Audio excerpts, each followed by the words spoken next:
Hello friends, good morning all of you. ఈరోజు మనము ఈ మాసపు పాట బంగారు పాపాయి అనే దాని గురించి చెప్పుకుందాం. బంగారు పాపాయి అనే గేయాన్ని మంచాళ్ళ జగన్నాథరావు గారు రచించారు. ఈయన 1921 సంవత్సరంలో జన్మించి 1985 సంవత్సరంలో మరణించారు. మంచాళ్ళ జగన్నాథరావు గారు కవి, సంగీత విద్వాంసులును. ఈయన ప్రసిద్ధ వాగ్గేయకారుడు, కృతులకు స్వర రచన కూడా చేశారు.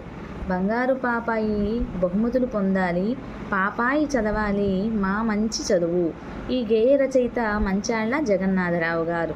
తెలుగు దేశము నాది, తెలుగు పాపను నేను అని పాప జగమంతా చాటి వెలయించాలి, మా నోములప్పుడు మా బాగా పరియించాలి అన్న గేయ కవి మంచాళ్ళ జగన్నాథరావు గారు. మా పాప పలికితే డాష్ కురియాలి అంటే మధువులే కురియాలి. ప్లీజ్ లైక్ చేయండి, షేర్ చేయండి, సపోర్ట్ చేయండి ఫ్రెండ్స్.